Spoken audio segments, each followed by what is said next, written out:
What I was experiencing from the Mount Airy Police Department and others in my first book, Growing Up Mayberry, Just the Facts, Volume 1, Leverage, is better known as gang stalking. Here's a definition of gang stalking from urbandictionary.com.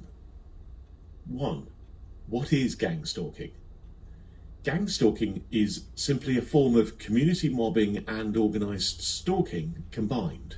Like you have workplace mobbing and online mobbing, which are both fully recognised as legitimate, this is the community form. Gang stalking has organised harassment at its best. It targets an individual for revenge, jealousy, sport, or to keep them quiet, etc. It's organised, widespread and growing.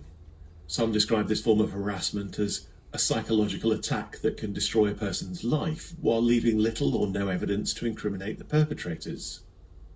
2. Who gets targeted? The targeted people seem to be women or single women, minorities, outspoken individuals, whistleblowers, dissidents, and people who have gone against large corporations, etc. 3. Goals of this hate campaign. The goal is to sensitise the target to stimuli, isolate it, and make them destitute. The secondary goals seem to make the target homeless, jobless, and give them a breakdown. And the primary purpose is to drive the target to suicide. 4. Who gang stalks? The surprising thing is that gang stalkers can be found in every level of society. There's no biological age barrier, gender barrier, and various races participate. In almost every occupation in the community, you can find people going along with this. Gang stalking for many is seen as a game, a sport to be played with another individual's life.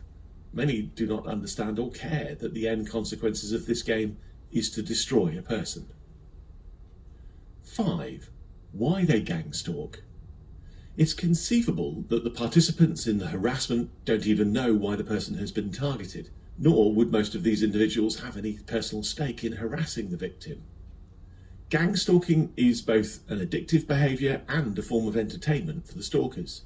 They derive a vicious kind of pleasure from bullying their victim. They like the feeling of being in control. Like our society's current obsession with reality TV, this activity must inevitably gain popularity as the ultimate experience of reality entertainment. To the perpetrators, their targets are merely their prey in a game that never ends. But make no mistake, whatever the reasoning behind it, this is a vicious and calculated hate crime. Others are blackmailed or forced into taking part in this activity. Others go along with it because they want to fit in and feel part of something large and powerful. Some are part of community groups who believe they're targeting an undesirable, and some are part of informant groups within cities. 6. Methods used against targets. A. Classic conditioning. They're getting a target sensitised to sounds, colours, patterns, actions. For example, red, white, yellow, stripes, pens clicking, keys jangling, coughing, sneezing, whistling, fingers snapping and clapping, etc. B. 24/7 surveillance.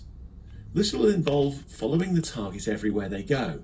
They're learning about the target, where do they shop, work, play, who their friends and family are.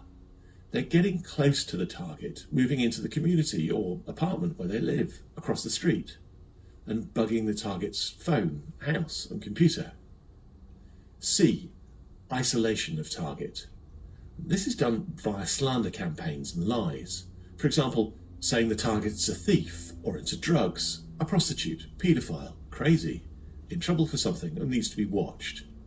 False files will even be produced on the target and shown to neighbours, family, storekeepers. D. Noise and mimicking campaigns. Disrupting a target's life, sleep with loud power tools, construction, stereos, doors slamming, etc. They talk in public about private things in the target's life, mimicking the target's action and letting them know they were in the target's life. Daily interferences, nothing that would be too overt to the untrained eye, but psychologically degrading and damaging to the target over time. Visit www.gangstalking.ca to see more detail. E. Everyday life breaks and street theatre. Flat tyres, putting dirt on target's property. Mass strangers doing things in public to annoy targets.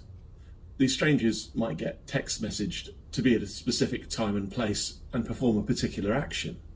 It might seem harmless to these strangers, but it could be causing significant psychological trauma for the target.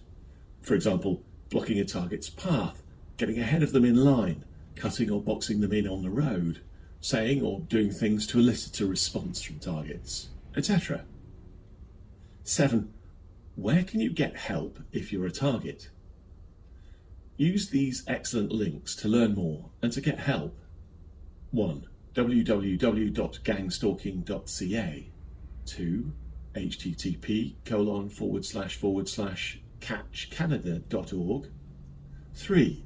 www.rich-essence.com.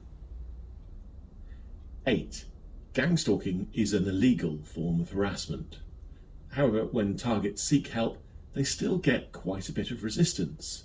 Some people in today's society even try to pass gangstalking off as a form of paranoia, even though the meetings in Toronto are held in the Toronto Rape Crisis Centre. Many women's support groups and crisis centres are now aware of gangstalking and even training their warders to deal with this form of harassment. The online version in Korea is well acknowledged and written about in the International Herald Tribune. Members of the mobbing community have also recognised gangstalking. The problem with gangstalking, just like other urban slang, is that it hasn't been normalised in society. People will continue to misunderstand this modern-day reincarnation of several old-time harassments until it is. It can be hoped that with enough education and understanding, this issue will someday become normalised in society and that there will be enough understanding and support for targets.